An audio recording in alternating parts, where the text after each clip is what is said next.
Baik, saya perwakilan dari kelompok 1 pada kesempatan kali ini akan mempresentasikan hasil diskusi kami topik 5 yaitu ruang kolaborasi rancangan pembelajaran UBD lembar kerja Where and Why. Where and Why memiliki arti di mana dipastikannya peserta didik itu memahami dan mengetahui arah mengapa dan arah kemana unit pembelajaran tersebut dilaksanakan. Contoh pengaplikasian tujuan pembelajaran pada materi PPKN yang kelompok kami ambil yaitu pada tema Bhinneka Tunggal Ika, di mana yang pertama peserta didik mampu memahami makna bingkai Bhinneka Tunggal Ika. Yang kedua, peserta didik mampu mendeskripsikan keberagaman suku, agama, ras, antar golongan bingkai Bhinneka Tunggal Ika. Yang ketiga, peserta didik diharapkan mampu menganalisis faktor penyebab keberagaman masyarakat Indonesia. Yang keempat, peserta didik mampu toleransi terhadap keberagaman suku, agama, ras, antar golongan Bhinneka Tunggal Ika. Dan yang kelima, peserta didik mampu diharapkan membuat proyek terkait keberagaman suku, agama, ras, antar golongan Bhinneka Tunggal Ika. Adapun posisi peserta didik adalah sebagai subjek atau orang yang diharapkan mampu pada materi yang akan diharapkan mampu mempelajari materi pelajaran tersebut sebagaimana yang telah disusun tujuan pembelajaran sebelumnya. Kemudian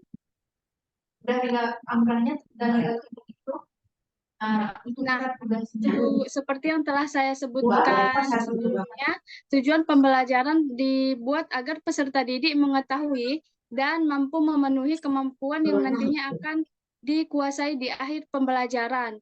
Serta juga peserta didik itu diharapkan dengan dibuatnya tujuan pembelajaran, peserta didik terbantu lebih aktif dalam proses pembelajaran.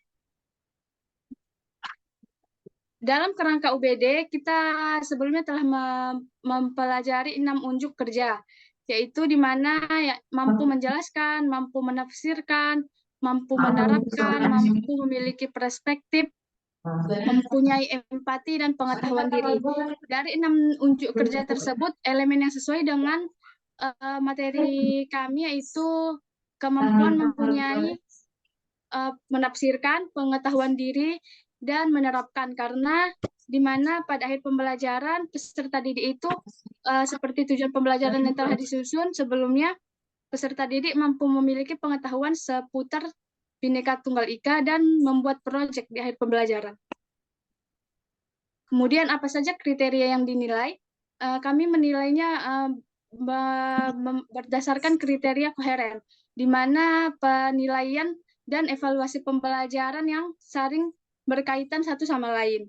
Seperti peserta didik akan mendapat poin 1 apabila jawaban atau tulisan sangat membingungkan, tidak ada kesinambungan, dan sulit dimengerti.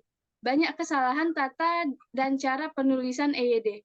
Yang kedua, peserta didik akan mendapat poin 2 apabila jawaban atau tulisan terkadang membingungkan, walau masih dapat dimengerti, dan ada sedikit kesalahan dalam penulisan EYD. Selanjutnya akan mendapat poin 3 apabila peserta didik mampu menulis jawaban beberapa bagian yang kurang jelas dan penulisan bagus, walau ada kesalahan tata bahasa. Dan yang keempat, mendapat poin 4 apabila jawaban dan tulisan berkesinambungan, jelas, lugas, dan masuk akal, serta penulisan sangat bagus. Mungkin sekian materi presentasi dari hasil diskusi kelompok kami. Saya kembalikan kepada moderator.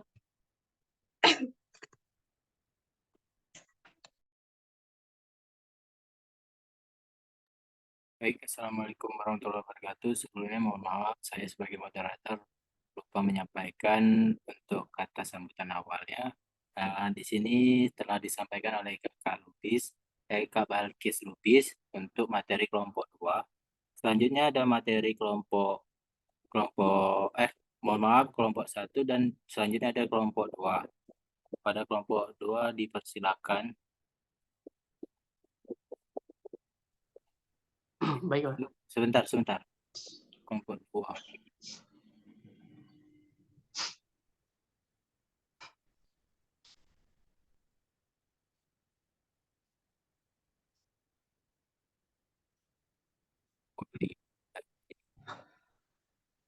Bentar ya.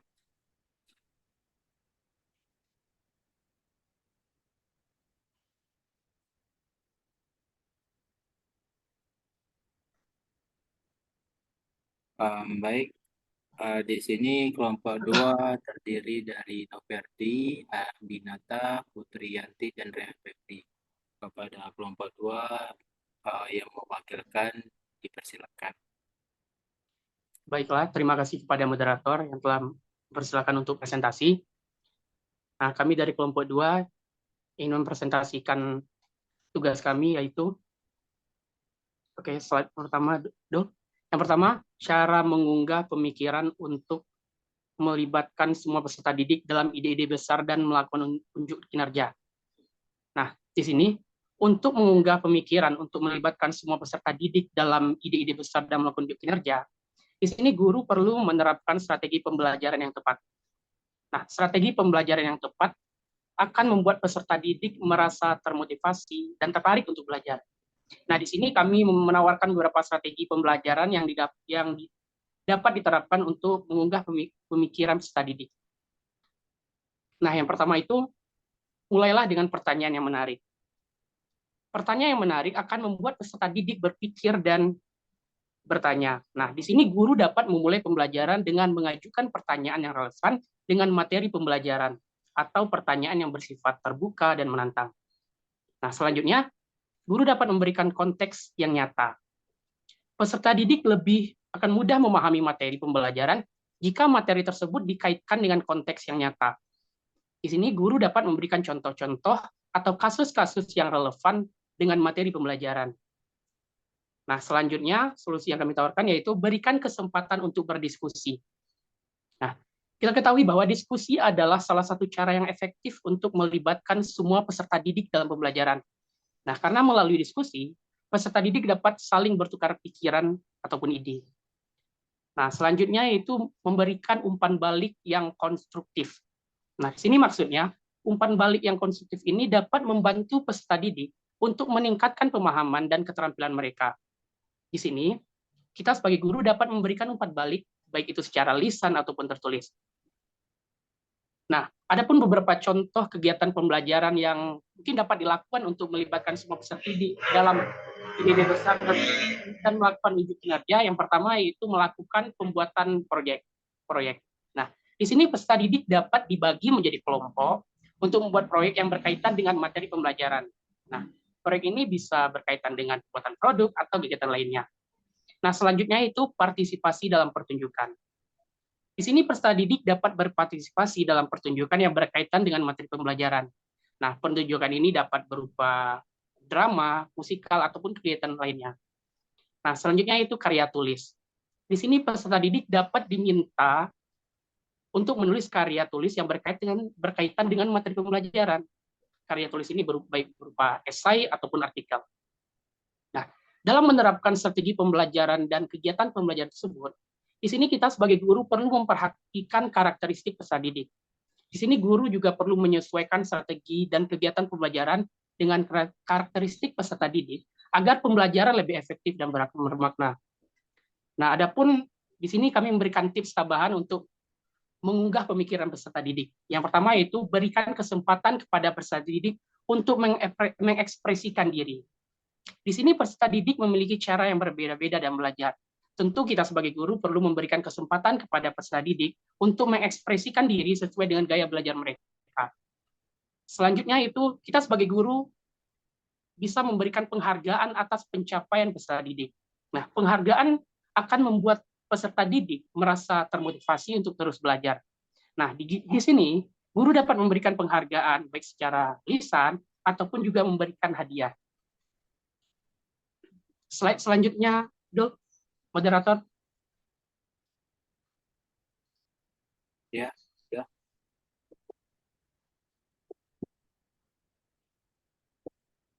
Ini. Oke. Yang kedua, situasi yang dapat melibatkan peserta didik untuk membuat ide-ide besar segera menarik, konkret, dan sangat penting. Nah, situasi yang dapat melibatkan peserta didik untuk membuat ide-ide besar, konkret, dan sangat penting adalah situasi yang pertama itu menciptakan rasa ingin tahu. Nah, situasi yang menciptakan rasa ingin tahu ini akan membuat peserta didik termotivasi untuk belajar lebih lanjut. Rasa ingin tahu dapat diciptakan dengan mengajukan pertanyaan yang menarik, memberikan tantangan, atau menampilkan hal-hal baru yang tidak biasa. Kemudian, pembelajaran juga harus memiliki relevansi dengan kehidupan sehari-hari. Nah, di sini peserta didik akan lebih mudah memahami dan mengingat materi pembelajaran jika materi tersebut relevan dengan kehidupan sehari-hari. Nah, relevansi ini dapat diciptakan dengan menghubungkan materi pembelajaran dengan pengamalan pribadi peserta didik, atau dengan menunjukkan penerapan materi pembelajaran dalam kehidupan yang nyata. Nah, selanjutnya itu memiliki dampak yang nyata.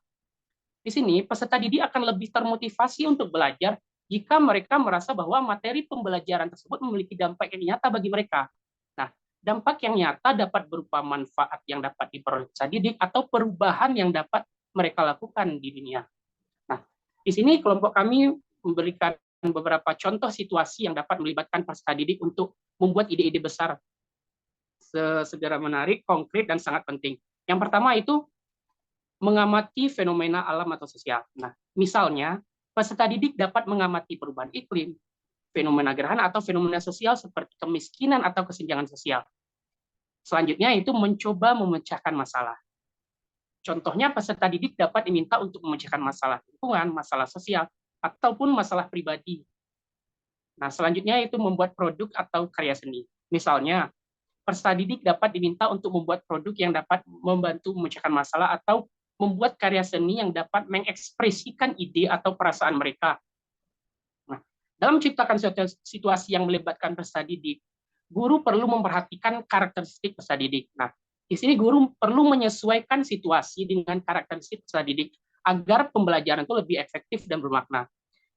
Di sini kelompok kami memberikan beberapa tips atau tambahan untuk menciptakan situasi yang melibatkan peserta didik. Yang pertama itu berikan kesempatan kepada peserta didik untuk berpartisipasi secara aktif. Nah, peserta didik akan lebih termotivasi untuk belajar jika mereka merasa terlibat secara aktif dalam pembelajaran. Nah, di sini guru dapat memberikan kesempatan kepada peserta didik untuk mengajukan pertanyaan, membentuk kelompok diskusi, atau melakukan eksperimen. Nah, tips selanjutnya itu berikan umpan balik yang konstruktif. Umpan balik ini dapat membantu peserta didik untuk meningkatkan pemahaman keterampilan mereka. Oke, slide selanjutnya, moderator.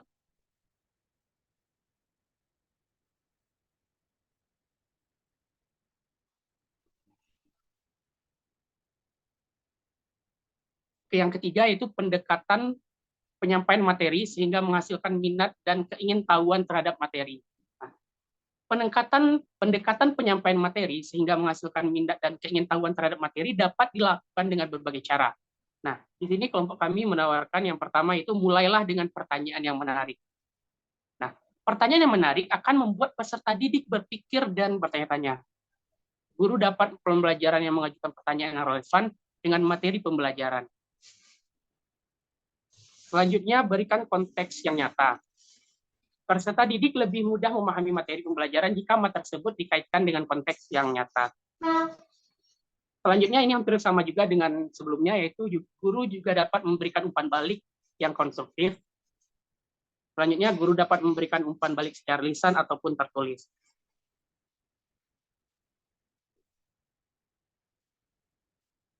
Dalam menerapkan strategi pembelajaran dan kegiatan pembelajaran tersebut, guru perlu memperhatikan karakteristik peserta didik. Nah, di sini guru juga perlu menyesuaikan strategi dan kegiatan pembelajaran dengan karakteristik peserta didik agar pembelajaran lebih efektif dan bermakna. Slide selanjutnya, moderator.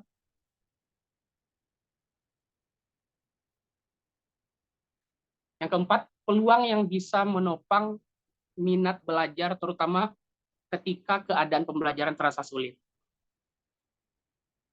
Nah, peluang yang dapat menopang minat belajar, terutama ketika keadaan pembelajaran terasa sulit, adalah peluang yang dapat membuat pembelajaran menjadi lebih menarik, relevan, dan bermakna bagi peserta didik. Nah, peluang tersebut dapat berupa, yang pertama, peluang untuk terlibat dalam proyek atau kegiatan yang bermakna. Peserta didik akan lebih termotivasi untuk belajar jika mereka merasa bahwa pembelajaran tersebut memiliki dampak yang nyata bagi mereka. Oleh karena itu, kita sebagai guru perlu memberikan peluang kepada peserta didik untuk terlibat dalam proyek atau kegiatan bermakna. Nah, selanjutnya itu peluang untuk bekerja sama dengan orang lain. Belajar bersama orang lain dapat membuat pembelajaran menjadi lebih menyenangkan dan bermakna. Oleh karena itu, sebagai guru, kita dapat memberikan peluang kepada peserta didik untuk bekerja sama dengan orang lain dalam proyek, misalkan, atau kegiatan pembelajaran. Selanjutnya yaitu peluang untuk menggunakan teknologi. Nah, teknologi dapat membantu peserta didik untuk memudahkannya dalam pembelajaran, sehingga pembelajaran menjadi lebih menarik dan interaktif. Nah, oleh karena itu, kita sebagai guru dapat menggunakan teknologi dalam pembelajaran, misalnya dengan menggunakan media pembelajaran digital, atau dengan memberikan penugasan yang melibatkan teknologi pada peserta didik. Selanjutnya, peluang untuk belajar di luar kelas. Belajar di luar kelas dapat memberikan pengalaman yang lebih nyata dan bermakna bagi peserta didik.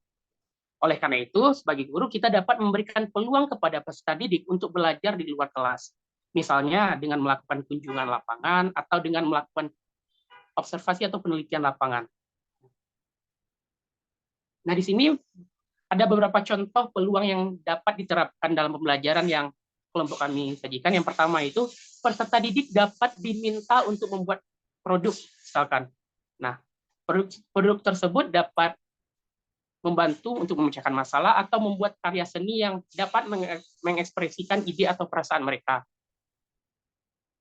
Nah, kemudian peserta didik dapat dibagi menjadi kelompok untuk melakukan penelitian tentang suatu fenomena atau membuat produk yang dapat bermanfaat bagi sekitarnya. Selanjutnya, peserta didik dapat menggunakan media pembelajaran digital untuk mempelajari suatu materi atau untuk membuat presentasi tentang suatu topik. Selanjutnya, peserta didik dapat melakukan kunjungan lapangan, misalkan ke wisata sejarah, ke museum, atau tempat lain yang terkait dengan materi pembelajaran. Nah, dalam menerapkan peluang tersebut, kita sebagai guru perlu memperhatikan juga karakteristik peserta didik. Nah, guru perlu menyesuaikan peluang dengan karakteristik peserta didik agar pembelajaran lebih efektif dan bermakna. Selain itu, kita sebagai guru juga perlu memberikan motivasi kepada peserta didik, terutama ketika keadaan pembelajaran terasa sulit. Nah, di sini guru juga dapat memberikan penguatan positif kepada peserta didik atau memberikan bimbingan maupun bantuan kepada peserta didik yang mengalami kesulitan. Slide selanjutnya, moderator.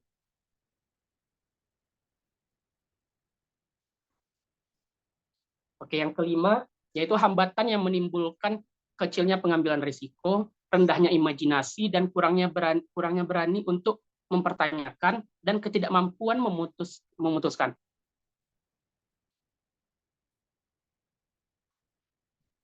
Nah, di sini yang pertama itu, poin pertamanya yaitu kekurangan pengalaman. Nah, peserta didik yang kurang memiliki pengalaman akan lebih takut untuk mengambil risiko, karena mereka tidak tahu apa yang akan terjadi.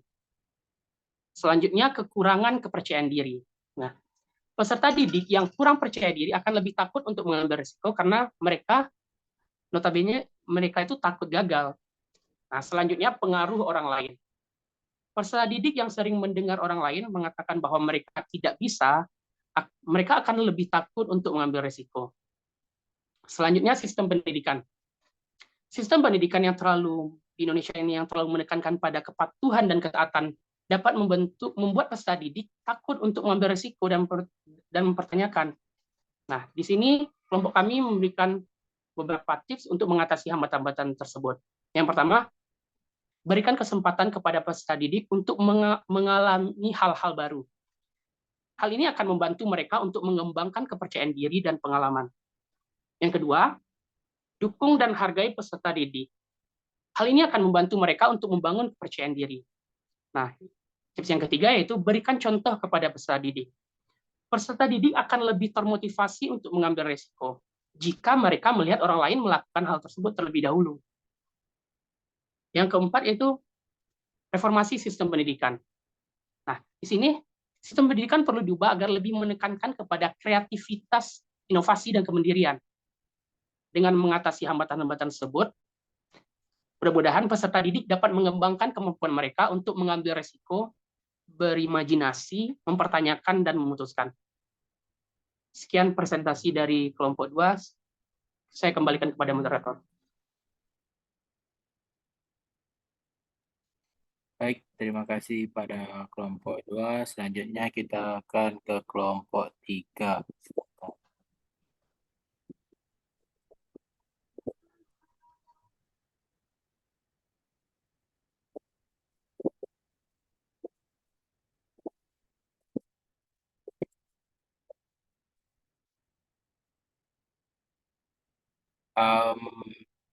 Baik, pada kelompok 3 yang terdiri dari Salsabila, Sarah, Farah, Winda, dan Yola dipersilakan menjelaskan materinya. Mohon maaf, kita mempersingkat waktu untuk penjelasan materi, kita batasi dari maksimal 6 menit lah.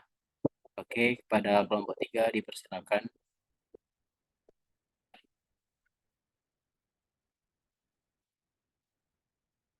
Assalamualaikum warahmatullahi wabarakatuh. Waalaikumsalam. Baiklah, saya Lamarta, perwakilan dari kelompok 3, akan menyampaikan hasil diskusi kami. Sebelumnya saya ucapkan terima kasih kepada moderator yang telah memberi kesempatan saya untuk menampilkan hasil diskusi kami.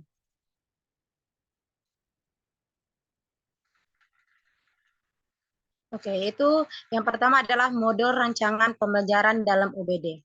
Pertanyaan pertama, bagaimana cara peserta didik akan terlibat dalam mengeksplorasi ide-ide besar dan pertanyaan penting.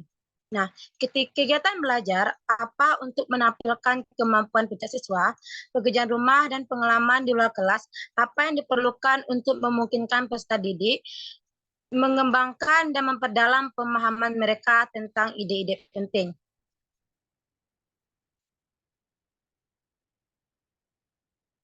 Biasa dulu, moderator.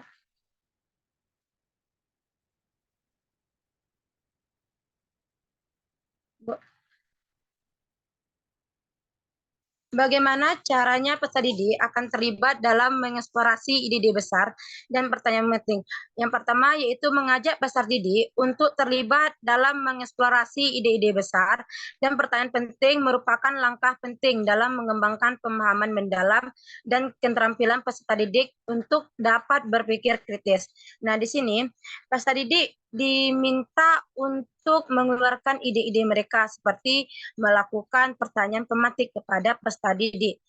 Guru dapat melakukan berbagai cara untuk dapat mengembangkan dan mengajak siswa untuk berpikir secara kritis dalam pembelajaran, sehingga pembelajaran disampaikan tersampai dengan baik kepada siswa dengan cara mencari contoh-contoh yang ada di lingkungan peserta didik.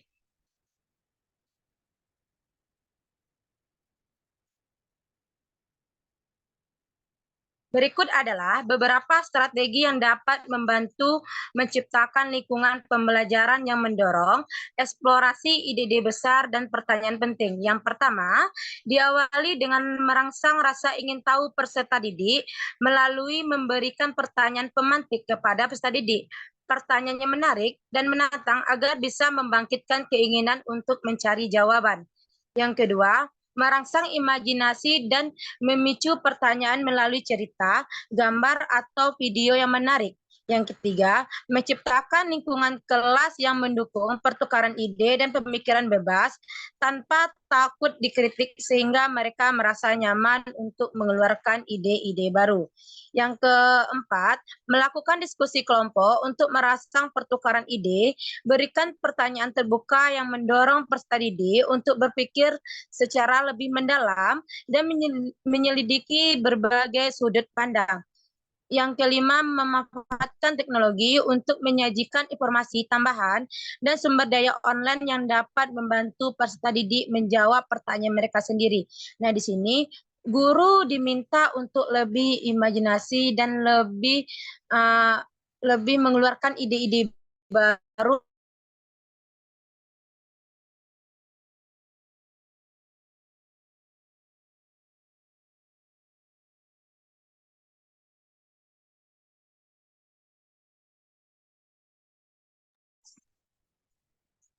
Suaranya nggak kedengaran.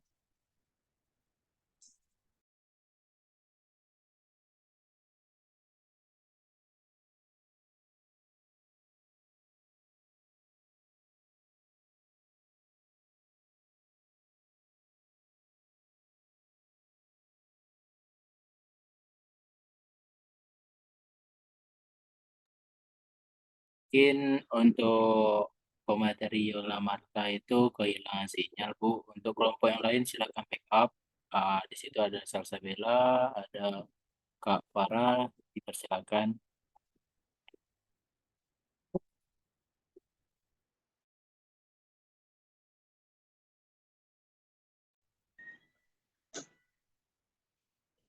Baiklah, saya akan melanjutkan.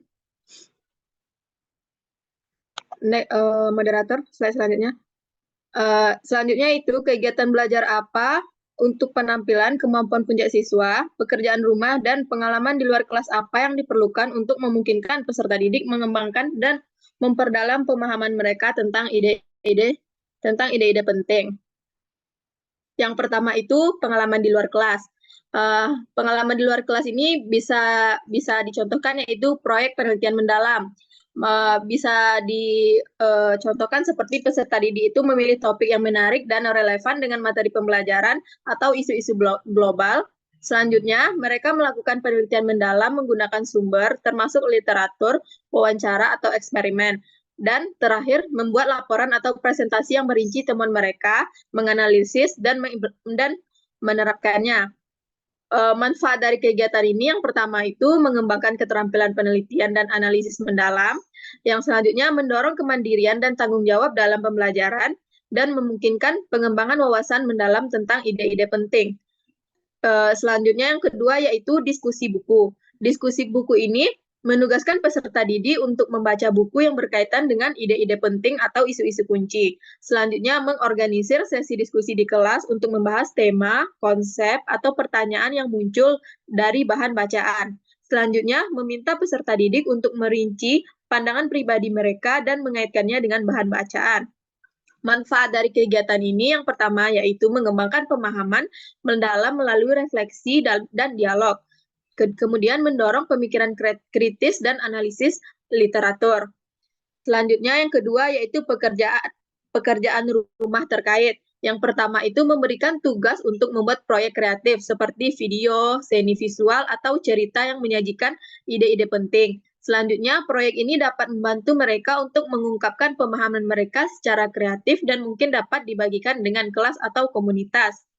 Yang terakhir yaitu debat kelompok. Debat kelompok ini menyelenggarakan debat di kelas di mana peserta didik dapat berpartisipasi dalam diskusi terbuka tentang ide-ide penting atau isu-isu kontemporer yang bisa mendorong menggunakan argumen berbasis bukti dan memahami dari berbagai sudut pandang. Itulah penampilan diskusi dari kelompok kami. Saya kembalikan kepada moderator. Terima kasih kepada kelompok 3 yang telah menjelaskan materinya. Selanjutnya kelompok 4.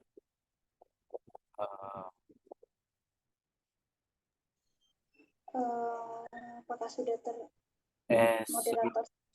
Sebelumnya kelompok 4 ini membahas tentang rancangan pembelajaran dari UPD.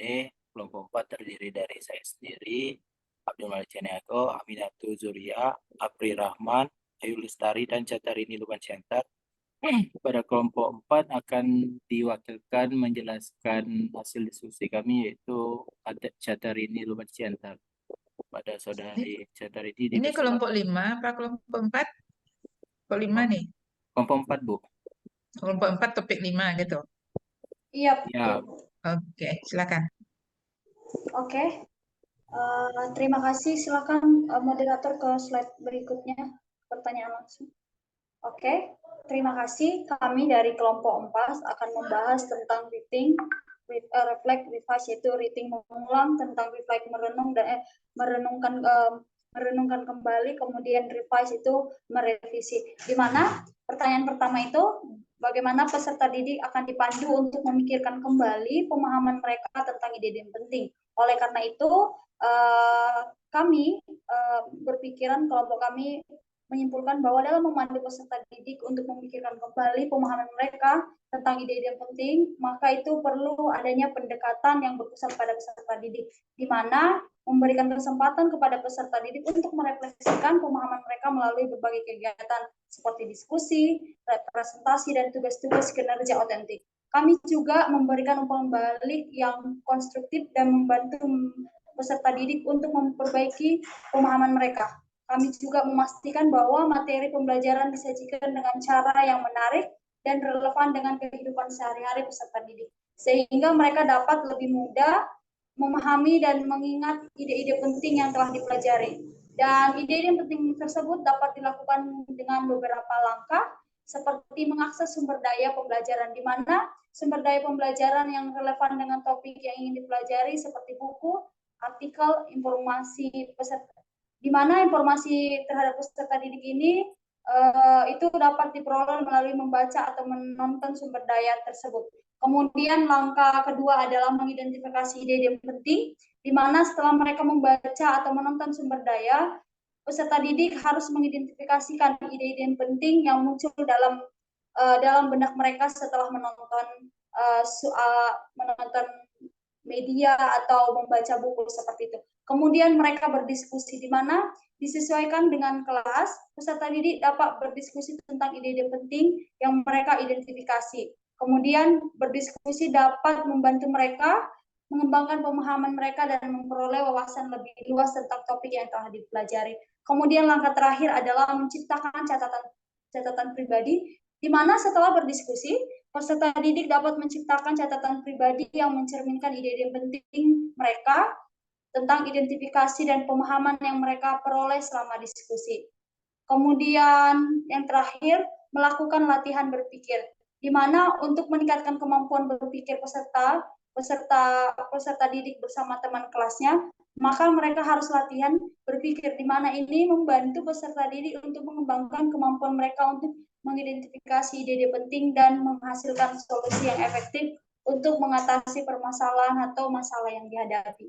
Kemudian pertanyaan kedua, bagaimana produk dan pertunjukan peserta didik dapat ditingkatkan melalui revisi berdasarkan penilaian diri dan umpan balik. Maka menurut kelompok kami, setelah kami mendiskusikan untuk meningkatkan pembelajaran peserta didik melalui revisi berdasarkan penilaian diri dan umpan balik, maka perlu adanya penerapan pendekatan yang berpusat pada peserta didik, di mana memberikan kesempatan kepada peserta didik untuk merefleksikan kembali apa yang sudah mereka kerjakan, kemudian mereka memberikan umpan balik yang konstruktif, dan juga kami juga akan mendorong mereka untuk melakukan revisi berdasarkan umpan balik tersebut. Sehingga dengan umpan balik tersebut akan meningkatkan kualitas produk dan pertunjukan mereka. Dan untuk meningkatkan produk dan pertunjukan pembelajaran peserta didik melalui revisi berdasarkan penilaian diri dan umpan balik, ada beberapa langkah yang dapat dilakukan sebagai berikut, yaitu 1, mengumpulkan umpan balik, mendorong penilaian diri, mengidentifikasi area perbaikan, mengembangkan rencana perbaikan, dan melakukan revisi. Di mana mengumpulkan umpan balik, di sini guru dapat memberikan umpan balik kepada peserta didik tentang produk dan pertunjukan mereka. Dan dalam mendorong penilaian diri, di mana peserta didik dapat melakukan penilaian diri terhadap produk dan pertunjukan mereka, dan mengidentifikasi area perbaikan, di mana setelah menerima umpan balik dan melakukan penilaian diri, peserta didik dapat mengidentifikasi area perbaikan yang perlu ditingkatkan. Dan dalam mengembangkan rencana perbaikan, peserta didik dapat mengembangkan rencana perbaikan untuk meningkatkan produk dan pertunjukan mereka. Dan rencana perbaikan ini harus mencakup tindakan yang konkret yang dilakukan untuk meningkatkan produk dan pertunjukan mereka, serta melakukan revisi, di mana peserta didik dapat melakukan revisi pada produk dan pertunjukan berdasarkan umpan balik dan penilaian tersebut. Dan revisi itu harus mencakup pada area yang diidentifikasi sebelumnya. Kemudian ketiga, bagaimana peserta didik didorong untuk merenungkan pembelajaran dan kinerja mereka, maka menurut diskusi dari kelompok kami untuk mendorong peserta didik untuk merenungkan pembelajaran dan kinerja mereka, maka kami menggunakan berbagai strategi yang mencakup penilaian diri dan umpan balik, di mana kami memberikan kesempatan kepada peserta didik untuk merefleksikan pembelajaran dan kinerja mereka melalui kegiatan seperti diskusi reflektif, jurnal refleksi, atau portofolio. Selain itu, kami memberikan umpan balik yang konstruktif dan bimbingan untuk membantu peserta didik memahami kekuatan dan area pengembangan mereka. Dan melalui proses ini, peserta didik akan didorong untuk memikirkan kembali pemahaman dan kinerja mereka, sehingga dapat meningkatkan pemahaman dan kinerja mereka secara keseluruhan. Untuk mendorong peserta didik merenungkan pembelajaran dan kinerja mereka, terdapat beberapa pendekatan yang dapat dilakukan. Yang pertama, memberikan umpan balik, penilaian diri, refleksi dan menggunakan pertanyaan pemantik. Nah, yang pertama itu memberikan umpan balik, di mana guru dapat memberikan umpan balik kepada peserta didik tentang kinerja mereka dalam pembelajaran. Umpan balik ini dapat membantu peserta didik untuk merenungkan pencapaian mereka dan mengevaluasi kemajuan mereka. Dan penilaian diri juga, di mana peserta didik dapat diminta untuk melakukan penilaian terhadap kinerja mereka sendiri dalam pembelajaran. Dan dengan melakukan penilaian diri ini, peserta didik dapat merenungkan kekuatan dan kelemahan mereka. Artinya di sini mereka paham apa yang menjadi kekurangan mereka, apa yang menjadi kelebihan mereka, atau apa yang sudah dicapai mereka dan apa yang belum dicapai. Kemudian dengan adanya refleksi, peserta didik dapat diminta untuk merefleksikan pengalaman belajar mereka, baik secara individu ataupun dalam kelompok. Dalam proses refleksi, mereka dapat merenungkan tentang apa yang telah dipelajari, bagaimana mereka belajar, dan bagaimana mereka meningkatkan kinerja mereka di masa depan. Kemudian yang terakhir pendekatannya itu yaitu menggunakan pertanyaan pemantik, di mana di sini guru dapat menggunakan pertanyaan pemantik yang relevan dengan pemahaman peserta didik tentang ide-ide penting yang telah mereka pelajari. Pertanyaan itu dapat mendorong peserta didik untuk merenungkan kembali pemahaman mereka, dan ini juga dan juga dengan pertanyaan pemantik ini dapat memperdalam pemahaman mereka tentang materi pembelajaran. Dan dengan menggunakan pendekatan-pendekatan yang telah saya sampaikan, maka peserta didik dapat didorong untuk merenungkan pembelajaran dan kinerja mereka, sehingga dapat meningkatkan pemahaman dan kinerja mereka di masa depan. Terima kasih. Mungkin demikian dari kelompok 4. Terima kasih pada Catherine Center yang telah menjelaskan materi kelompok 4. Selanjutnya ada penampilan dari kelompok 5. Pada kelompok 5 dipersiapkan kelompoknya, yaitu rancangan pembelajaran dalam UBD kelompok 6. Ipolala Telam Banua, Ita Nurdianawati, Lisa Andria, Maria Pintiasi Debang, Miranda Agustin Lestari, dan Tiara Ayu. Kepada perwakilan kelompok. Mohon maaf dulu. Kelompok 5 dulu ya. Mohon maaf. Kelompok 5 ya. Iya, tuh. Sekali lagi mohon maaf pada kawan-kawan sekalian dan Ibu Puan. Kurang fokus yang saya sebagai moderator. Selanjutnya materi dari kelompok 5 yaitu evaluate work and progress. Kelompok 5, Diovan, Adrian, Doni Hanafi, Fani Zulhendra, Vira Yanda Putri, dan Afnida Husna. Dipersilakan untuk penampilan dari perwakilan kelompok. Slide-nya belum, Bang Abdul.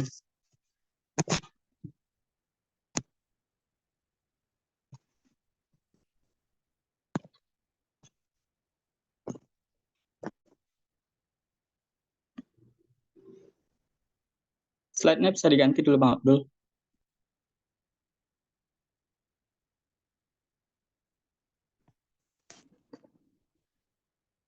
Ini hand. Masih slide kelompok. PPT-nya belum keluar, Dul. Oh, Ini PPT kelompok tadi. oke. Mohon maaf. Oke. Nah, ini ya.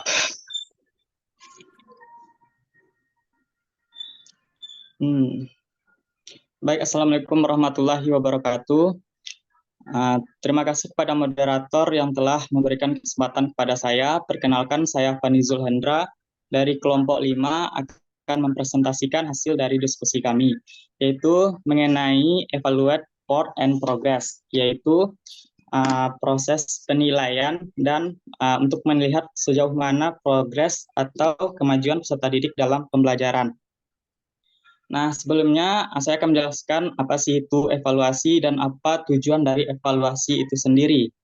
Yang pertama, evaluasi itu adalah kegiatan penilaian baik yang dilakukan oleh guru terhadap peserta didik maupun penilaian diri yang dilakukan oleh peserta didik itu sendiri. Kemudian tujuannya adalah untuk mengetahui sejauh mana peserta didik itu mampu untuk memahami pembelajaran yang diberikan oleh si guru dan apa saja kendala-kendala yang diperoleh selama proses pembelajaran. Sehingga pada pertemuan selanjutnya guru dapat memberikan solusi dari kendala-kendala tersebut. Nah, selanjutnya yaitu cara guru dalam membimbing peserta didik dalam proses penilaian diri. Nah, itu ada lima cara. Yang pertama yaitu guru harus meluangkan waktu baik itu meluangkan waktu sebanyak 5 menit ataupun lebih saat pembelajaran berlangsung ataupun setelah proses pembelajaran dengan mempertimbangkan pertanyaan seperti hal apa saja yang sudah dipelajari dan hal apa yang belum dipahami. Kemudian guru juga harus memberikan pemahaman tentang pentingnya melakukan evaluasi diri ini. Sebab kalau peserta didik belum paham, maka tentu dalam proses pengisian penilaian diri tersebut akan dilakukan baik itu dengan cara kecurangan atau melihat teman sebelahnya. Tentu hal itu tidak kita inginkan. Nah, selanjutnya yaitu guru menyiapkan formulir dan membagikan formulir tersebut kepada peserta didik. Lalu guru mengarahkan peserta didik tentang bagaimana cara pengisian formulir tersebut. Selanjutnya, nah, peserta di dalam proses penilaian atau evaluasi itu ada 3 komponen penting evaluasi. Yang pertama yaitu evaluasi kognitif, yang kedua evaluasi afektif, dan evaluasi yang ketiga evaluasi psikomotor. Untuk evaluasi kognitif berarti kita melihat dari segi kemampuan berpikir si peserta didik. Contoh pertanyaan yang dapat dimunculkan itu yang pertama, topik apa yang dipelajari pada hari ini. Kemudian sejauh mana pemahaman Anda terhadap topik tersebut. Di sini peserta didik dapat menceritakan terkait topik yang sedang diajarkan pada hari tersebut. Nah, kemudian apa yang menjadi pertanyaan atau kesulitan yang diperoleh oleh peserta didik di dalam proses pembelajaran tersebut. Selanjutnya yaitu evaluasi afektif, di mana penilaian ini dilihat dari segi kemampuan sikap dan moral dari peserta didik tersebut. Nah, pertanyaan yang dapat dimunculkan yaitu bagaimana perasaan Anda selama pembelajaran hari ini? Lalu, adakah dari guru atau teman yang membuat peserta didik tersebut tidak nyaman selama proses pembelajaran?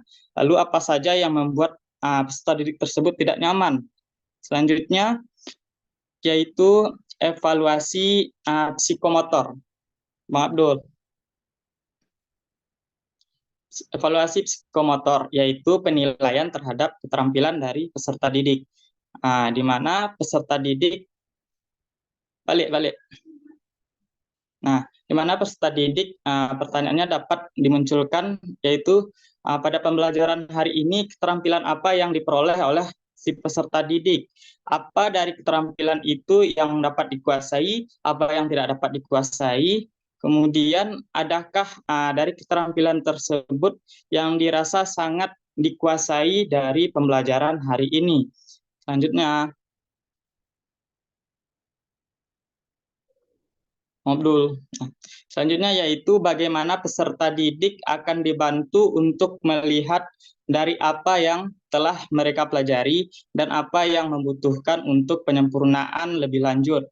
Nah, peserta didik dibantu untuk mengevaluasi diri mereka dengan memberikan instrumen, baik itu berupa profiling, dengan mempertimbangkan dari segi gaya belajar, strategi, dan hal apa saja yang ingin mereka tingkatkan dari kelebihan dan kekurangan selama pembelajaran, sehingga guru dapat memberikan umpan balik dan melakukan refleksi terhadap performa peserta didik sesuai indikator yang dibuatnya. Baiklah, mungkin itu yang dapat saya sampaikan. Saya kembalikan kepada moderator. Baik, terima kasih pada Pak Nizul Hendra. Selanjutnya di materi selanjutnya akan dijelaskan oleh kelompok 6, yaitu rancangan pembelajaran. Yaitu rancangan pembelajaran dalam UPD, Understanding by Design. Di sini kelompok 6 terdiri dari Ipo Lala Telaumbanua, Ita Nurdianawati, Lisa Andria, Maria Pitya Sedebang, Miranda Agustin Lestari, dan Mutiara Ayu. Pada kelompok 6 dipersilakan perwakilannya.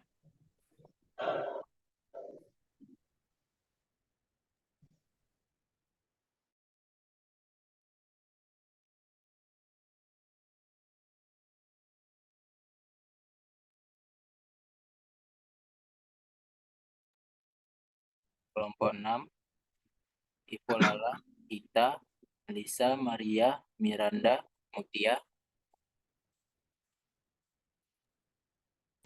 Lisa, speakermu nggak bagus, headsetmu.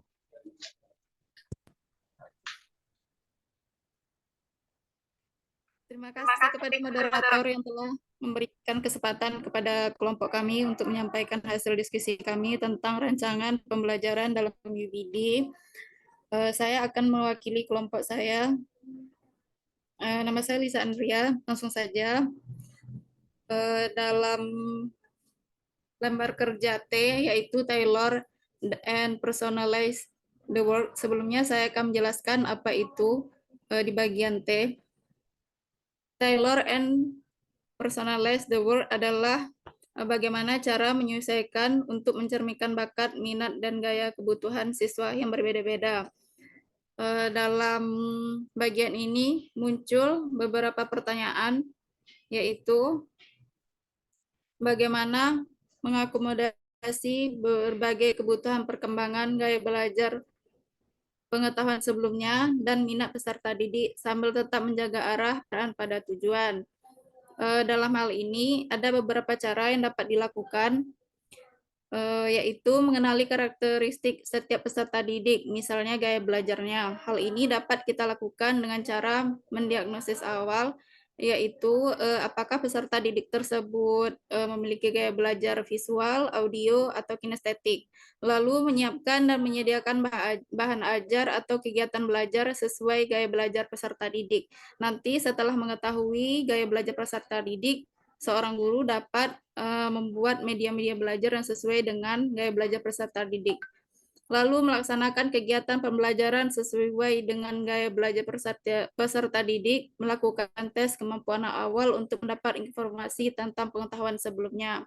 Selanjutnya merancang asesmen yang tepat, kemudian mengarahkan peserta didik untuk mengembangkan minat dan bakatnya. Lalu menggunakan media ajar yang menarik, kreatif, mengaktifkan peserta didik. Jadi, setelah mengetahui gaya belajar peserta didik, guru dapat membuat bahan ajar atau games yang sesuai dengan bakat dan minat peserta didik agar dapat dimaksimalkan secara baik. Pertanyaan selanjutnya, bagaimana cara menyesuaikan rancangan pembelajaran apabila ada perubahan kondisi untuk memaksimalkan keterlibatan dan efektivitas pembelajaran? Dalam hal ini, kegiatan pembelajaran harusnya sesuai dengan RPP yang telah dibuat, mulai dari pembuka inti dan penutup. Namun, ada kalanya RPP yang dibuat tidak sesuai dengan yang terjadi di kelas.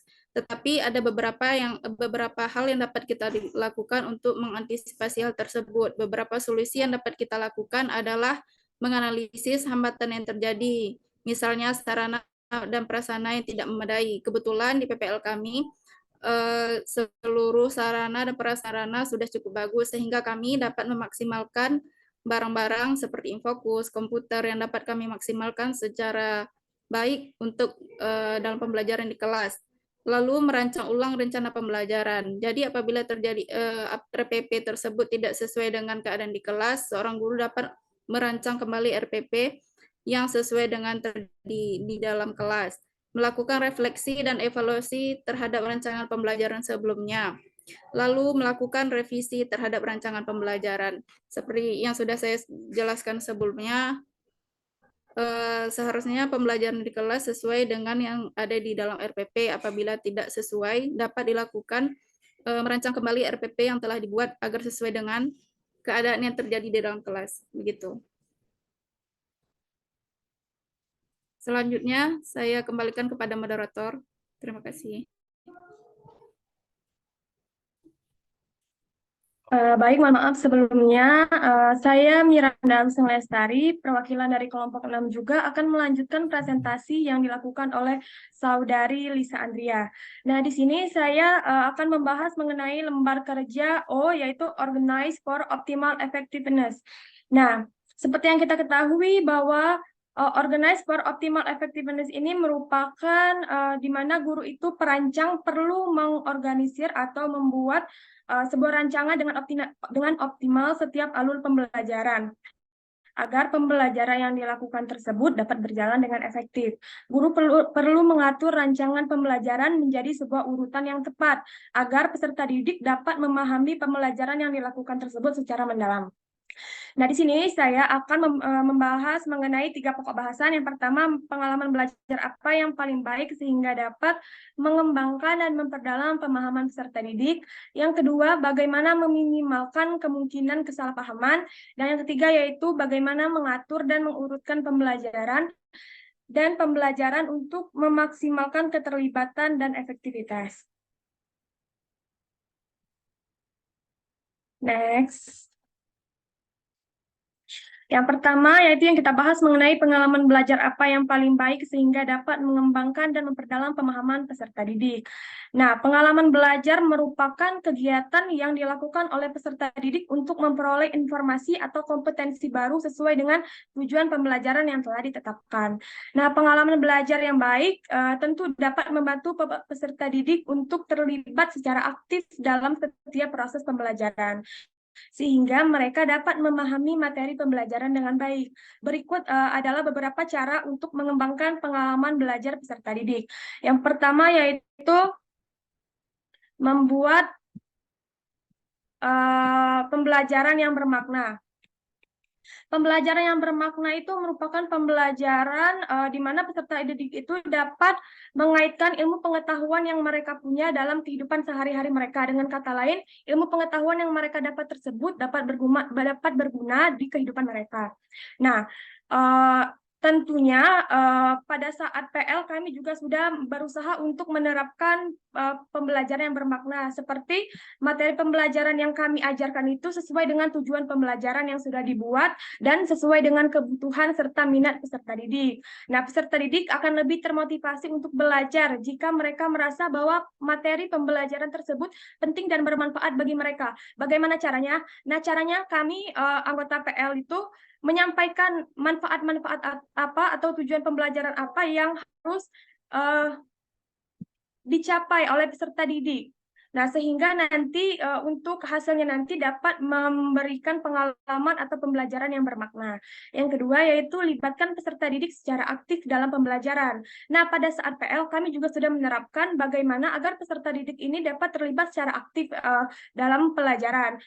Dengan maksud dari terlibat aktif itu yaitu peserta didik, guru tidak hanya memberikan informasi atau materi kepada peserta didik dan peserta didik hanya mendengarkan. Tidak hanya itu, tetapi juga kami juga melibatkan aktif seperti memberikan penugasan, terus kami juga menugaskan peserta didik untuk melakukan diskusi mengenai permasalahan yang kami berikan, lalu peserta didik tersebut dapat menampilkan atau mempresentasikan hasil diskusi yang telah mereka rundingkan tersebut. Selanjutnya yaitu berikan umpan balik yang konstruktif. Umpan balik dapat membantu peserta didik untuk memperoleh informasi, membangun informasi, atau untuk meningkatkan pemahaman mereka terhadap materi pembelajaran. Nah, guru dapat memberikan umpan balik yang konstruktif ini secara lisan, tertulis, atau melalui berbagai media lainnya. Dan yang selanjutnya terakhir yaitu adalah pembelajaran yang menyenangkan. Nah, pembelajaran yang menyenangkan ini harus kita lakukan mulai dari diri kita terlebih dahulu. Pada saat PL, cara saya dan teman-teman untuk membuat pembelajaran yang menyenangkan itu yang pertama, kita dapat melakukan pendekatan kepada peserta didik. Selanjutnya kita juga dapat menjalin komunikasi yang baik kepada peserta didik.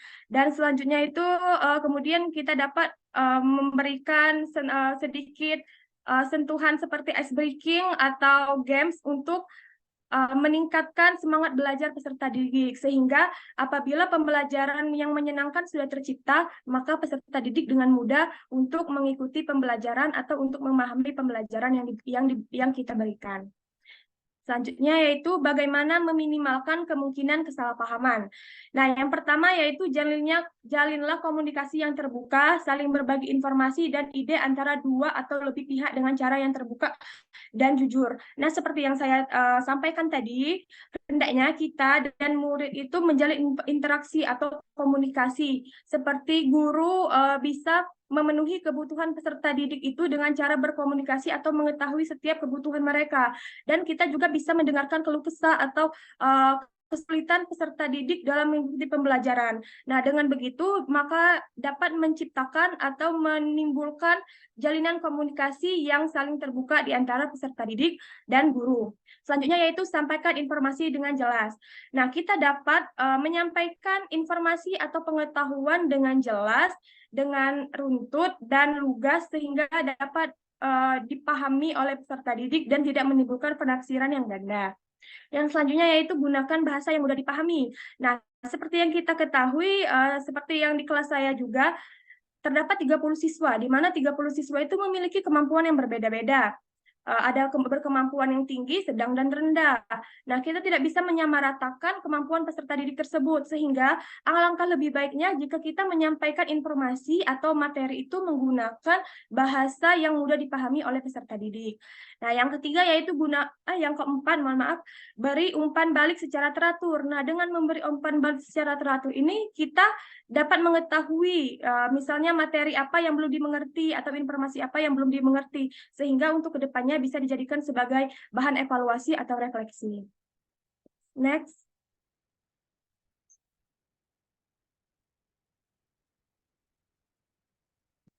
Slide selanjutnya. Yang pertanyaan yang ketiga yaitu bagaimana mengatur dan mengurutkan pengajaran dan pembelajaran untuk memaksimalkan keterlibatan dan efektivitas. Pembelajaran dan pengajaran yang efektif dapat memaksimalkan keterlibatan dan efektivitas peserta didik. Berikut ada beberapa hal yang bisa kita lakukan untuk mengatur dan mengurutkan pengajaran dan pembelajaran. Yang pertama, mulailah dengan tujuan pembelajaran yang jelas. Nah, tentunya tujuan pembelajaran yang akan kita lakukan tersebut harus jelas agar kita mengetahui arah pembelajaran yang akan kita lakukan itu seperti apa. Yang kedua yaitu pahami karakteristik peserta didik. Nah, seperti yang sudah kami lakukan pada saat PL itu, kami berusaha untuk memahami setiap karakteristik peserta didik. Seperti yang kita ketahui, karakteristik peserta didik tersebut mempunyai kebutuhan yang berbeda-beda, mempunyai karakteristik yang berbeda-beda, dan gaya belajar yang berbeda-beda. Mungkin ada gaya belajar yang kinestetik, auditori, visual, dan lain sebagainya. Nah, kita sebagai guru perlu memahami perbedaan karakteristik yang ada pada peserta didik tersebut, agar peserta didik yang mempunyai karakteristik yang berbeda-beda tersebut dapat memahami pembelajaran walaupun menggunakan metode pembelajaran yang berbeda. Yang selanjutnya yaitu gunakan berbagai metode pembelajaran. Nah, maksudnya di sini yaitu kita dapat menggunakan metode pembelajaran yang disesuaikan dengan karakteristik peserta didik tadi. Yang selanjutnya yaitu berikan kesempatan bagi peserta didik untuk terlibat secara aktif. Nah, ini tadi hampir sama dengan pertanyaan yang pertama itu, kita memberikan ruang atau kebebasan kepada peserta didik untuk menyampaikan ide atau gagasan yang mereka punya. Kita juga dapat melibatkan peserta didik secara aktif dalam kegiatan diskusi, presentasi, dan lain sebagainya. Dengan begini, kita dapat menambah keefektivitasan dalam belajar, sehingga pembelajaran yang dilakukan lebih bermakna. Yang selanjutnya itu memberikan umpan balik yang konstruktif, sama tadi seperti yang penjelasan yang pertama tadi, yaitu kita dapat membangun pengetahuan atau memberikan pengetahuan, memberikan umpan balik yang membangun kepada peserta didik agar apabila peserta didik tersebut mengalami kesalahan atau kekeliruan dalam belajar, maka peserta didik tersebut dapat mengetahui di mana letak kesalahannya. Yang terakhir yaitu gunakan teknologi secara bijak. Nah, seperti yang kita ketahui bahwa sekarang ini sudah masuk abad ke-21, di mana pengajaran yang dilakukan sudah melibatkan teknologi secara aktif dalam pembelajaran di kelas. Kita dapat memanfaatkan teknologi ini untuk membuat untuk dijadikan sebagai media ajar yang bervariatif, yang tidak monoton. Dalam menggunakan teknologi ini juga kita dapat membuat games education, terus dapat membuat kuis, soal-soal, dan lain sebagainya. Sehingga peserta didik tersebut akan lebih aktif dan pembelajaran yang dilakukan akan lebih bermakna dan berkualitas, sehingga dapat meningkatkan keefektivitasan dalam belajar.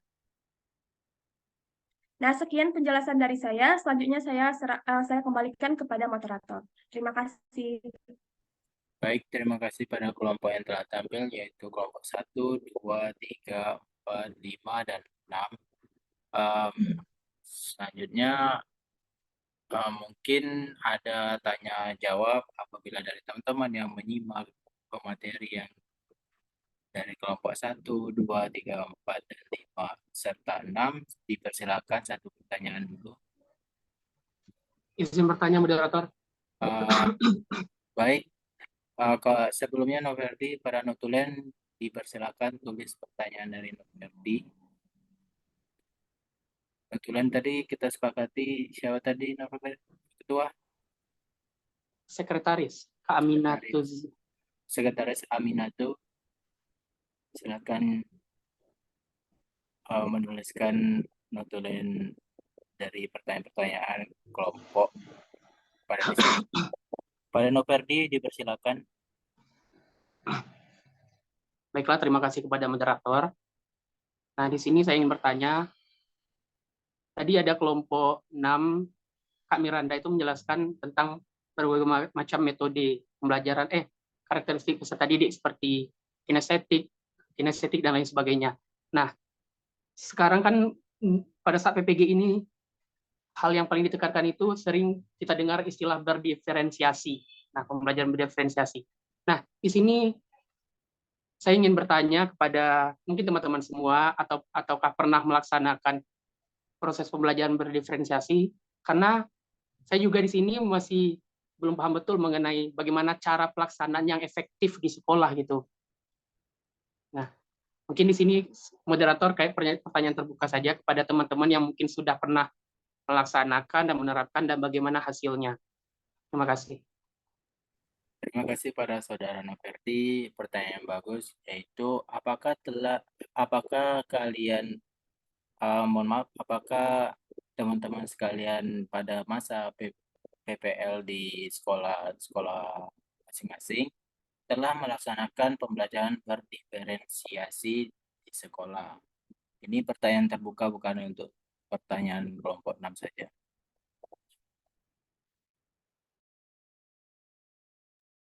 Terima kasih atas pertanyaannya dari saudara Noverdi. Baik, di sini saya mewakili kelompok akan mencoba menjawab.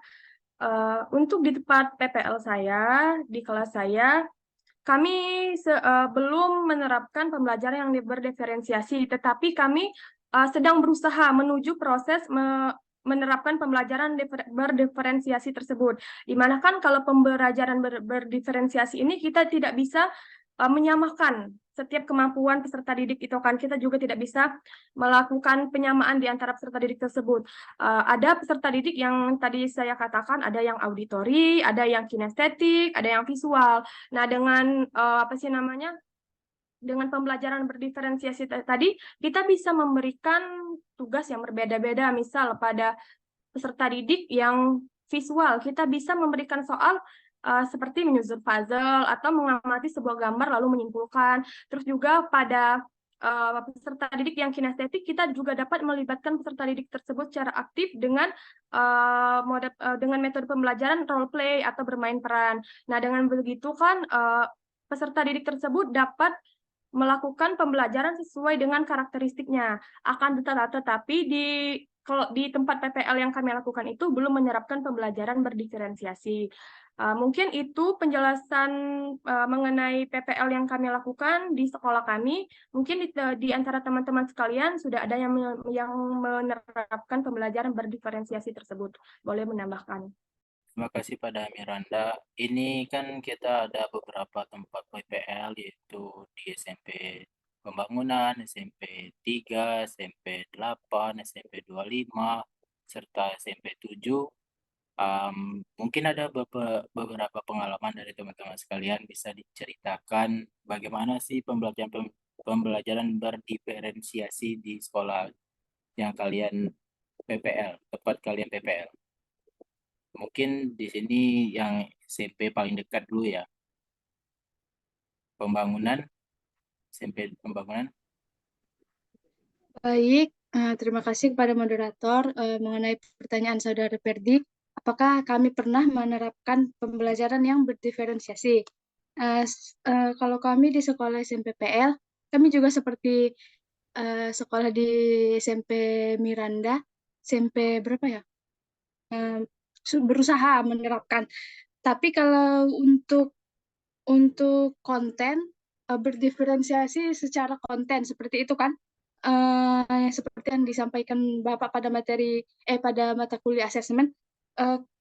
Untuk level konten, level kognitif, konten materi pembelajaran itu tidak dibedakan. Maksudnya sama semua, misalnya anak yang pintar, yang menengah, dan yang kurang, itu materi pembelajarannya sama. Kalau berdiferensiasi kan harusnya dibedakan seperti itu ya, sesuai level kognitifnya. Tapi kalau kami tetap satu materi pada seluruh aspek anak-anak tersebut, tidak dibeda-bedakan. Untuk berdiferensiasi mengenai gaya belajar, kami sudah pernah melaksanakan tersebut. Seperti pada materi pembelajaran penerapan Pancasila pada sila keempat, di sana kami berusaha untuk membuat pembelajaran yang berdiferensiasi, di mana untuk gaya belajar anak kinestetik, audiovisual, auditory, kami membedakan LKPD tersebut. Misalnya anak kinestetik sama juga seperti yang disampaikan Saudari Miranda, kami anak-anak kinestetik itu maju ke depan mempresentasikan mencontohkan penerapan Pancasila sila keempat, yaitu bermusyawarah. Untuk yang audiovisual, mendengarkan atau menyimak video. Untuk yang visual, kami meminta anak tersebut membuat poster. Kemudian juga di kelas kami, kebetulan memang peserta didiknya ada yang anak berkebutuhan khusus. Di situ juga kami melaksanakan pembelajaran yang berbeda dengan LKPD mereka, anak-anak yang umum ya, pada umumnya kami biasa membuat tugas kepada anak yang ABK itu mencocokkan gambar atau menanyakan lokasi pelaksanaan pada materi pembelajaran itu berlangsung di mana. Pokoknya untuk anak ABK lebih mudah dan ringan, seperti itu, lebih sederhana. Mungkin hanya itu kalau pengalaman kami di SMP PL. sudah berusaha menerapkan pembelajaran berdiferensiasi. Seperti itu. Terima kasih. Terima kasih pada Kak Balkis Lubis untuk mempersingkat waktu, dan sekarang telah melewati jam batas. Ada baiknya diskusi ini kita tutup dan lanjut kepada kata-kata penutup dalam diskusi ini oleh Ibu Padma Riza. Kepada Ibu Padma Riza dipersilakan. Oke, baik. Baik, Assalamualaikum warahmatullahi wabarakatuh. Oke, mungkin karena waktu kita ya, tadi juga kita telat masuknya karena ada masalah juga tadi. Oke, baik. Nah, dari apa yang sudah didiskusikan tadi, mungkin perlu nanti ya, menambah materi-materi berkaitan dengan pembelajaran berdiferensiasi itu, gitu ya. Bagaimana pembelajaran itu dilaksanakan? Karena kalau kita bandingkan dengan kurikulum 2013, nah pembelajaran berdiferensiasi ini menjadi salah satu ciri dari kurikulum Merdeka, ya. Nah, berdiferensiasinya itu bisa dari diferensiasi proses. Jadi proses pembelajaran itu dibedakan ya, atau namanya mungkin materi, mungkin metodenya ya, pendekatan-pendekatan yang kita pilih. Nah, itu bisa berbeda antar anak karena perbedaan-perbedaan, misalnya perbedaan kemampuan kognitif siswa, perbedaan gaya belajar siswa, ya, itu menjadi perhatian kita, itu namanya diferensiasi dalam hal proses. Nah, kemudian juga tadi siapa Balkis ya kalau nggak salah Ibu tadi, nah itu diferensiasi juga dari sisi produk gitu. Nah, jadi anak-anak yang memang punya kemampuan misalnya di dalam hal melukis misalnya gitu ya. Nah, mereka bisa saja membuat hasil belajarnya itu atau simpulan yang kita minta dari pembelajaran hari itu mungkin bentuknya dalam bentuk gambar, dalam bentuk puisi mungkin gitu ya. Nah, jadi dengan demikian anak-anak melalui pembelajaran PKN pun, nah itu tersalurkan juga apa yang menjadi perbedaan-perbedaan antar mereka gitu. Ya, itu. Kemudian yang berikut tadi yang juga Bu dengar adalah bahwa salah satu juga yang harus ditumbuhkan oleh guru adalah kemampuan berpikir kritis siswa. Nah, tadi kan di kelompok 1 tadi ada beberapa hambatan ya kenapa anak mungkin belum mampu berpikir kritis. Nah, oleh karena itu barangkali bisa dimulai dengan pertanyaan pemantik ya.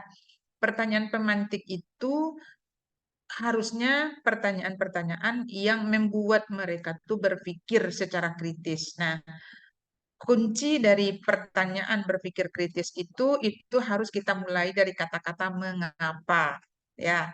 Jadi kalau pertanyaannya mengapa, itu anak-anak tidak mungkin lagi akan menjawab seadanya, gitu ya. Mereka pasti akan mencari informasi-informasi dan mengkritisi, ya, informasi-informasi yang ada sebelum mereka menyampaikan pendapat gitu. Nah, jadi jangan bertanya seperti apa ya, tahun berapa, nah itu nggak bisa lagi. Jadi beberapa kemarin yang kelas dalam jabatan Ibu lihat tuh pertanyaan pemantiknya seperti itu, persis sama dengan apa namanya pembelajaran yang akan dia lakukan gitu. Jadi misalnya bagaimana apa ya? Misalnya terkait dengan Bhinneka Tunggal Ika gitu ya. Apa yang kamu ketahui tentang Bhinneka Tunggal Ika gitu ya. Nah, kalau gitu namanya pertanyaannya tidak kritis gitu. Tidak membuat anak kritis. Dia bisa saja menjawab seperti apa yang ada pernah dia baca, jawabnya seperti itu gitu. Nah, itu yang juga harus menjadi perhatian.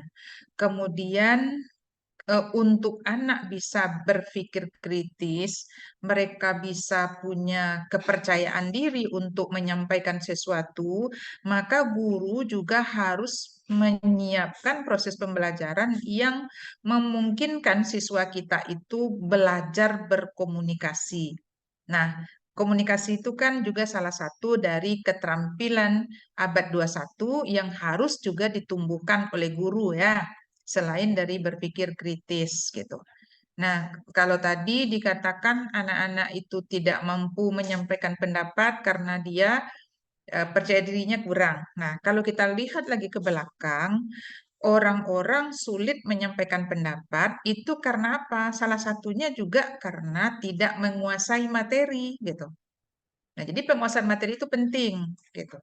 Ya. Nah, jadi keterampilan abad 21 itu komunikasi dan kemampuan berpikir kritis itu penting untuk kita tumbuhkan, termasuk juga yang kreatif dan apa satu lagi?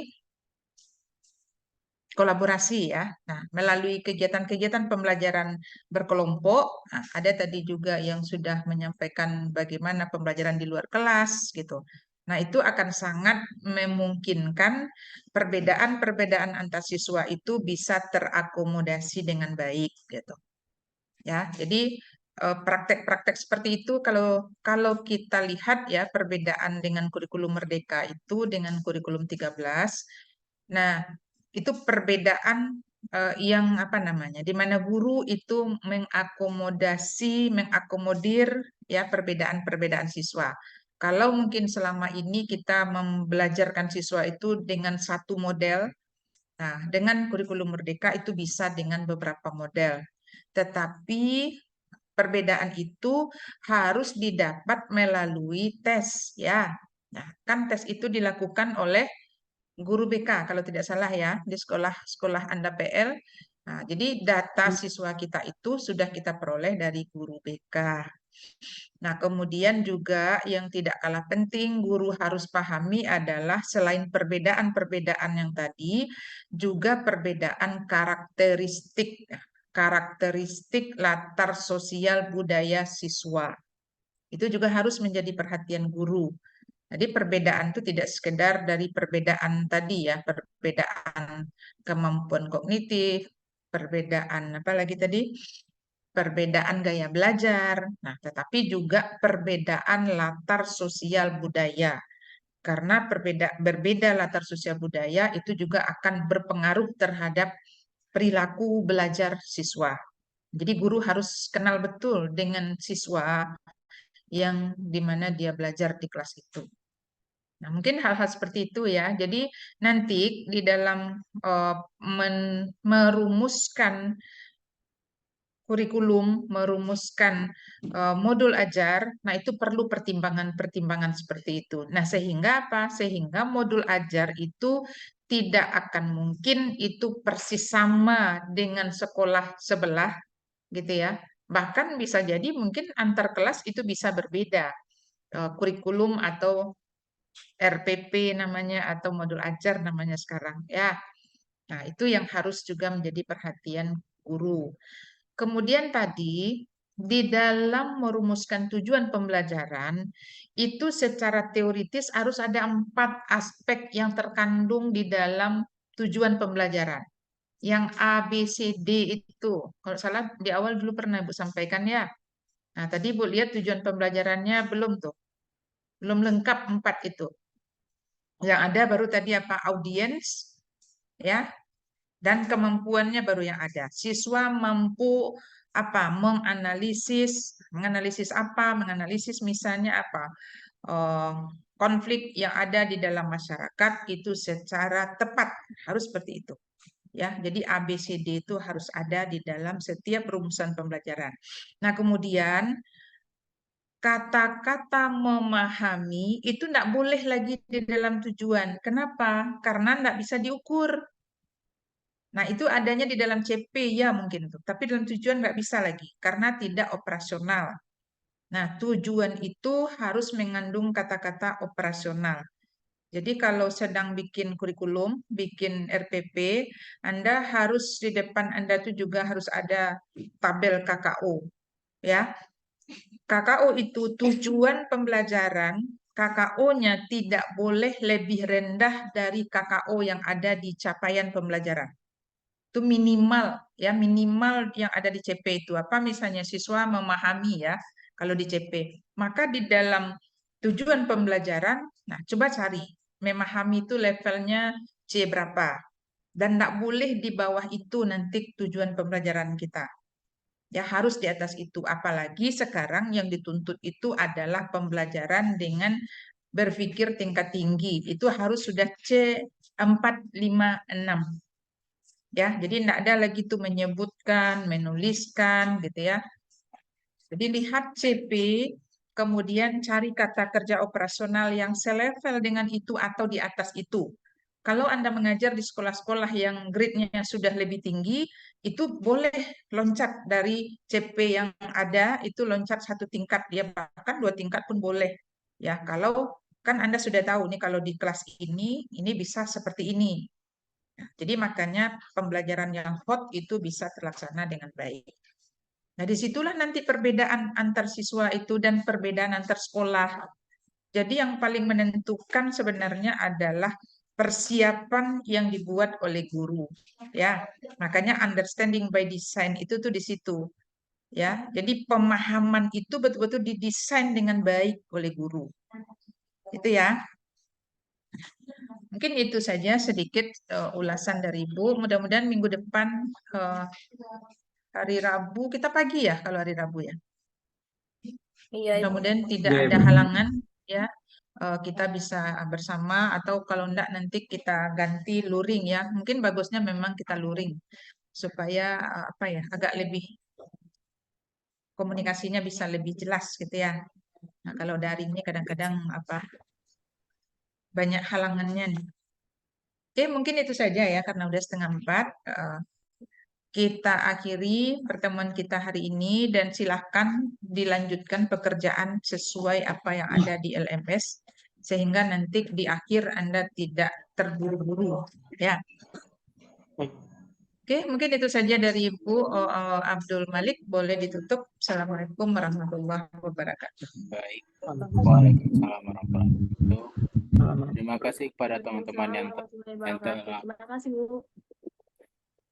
Terima kasih pada teman-teman yang telah menampilkan presentasi dari kelompok 1, 2, 3, 4, dan 5 serta 6.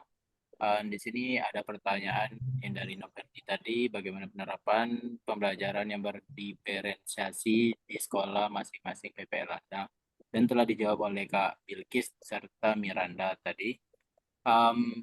Lebih dan kurang mohon maaf atas kalimat yang kurang berkenan. Mohon ampun. Wabillahi taufiq wal hidayah. Wassalamualaikum warahmatullahi wabarakatuh. Waalaikumsalam warahmatullahi wabarakatuh.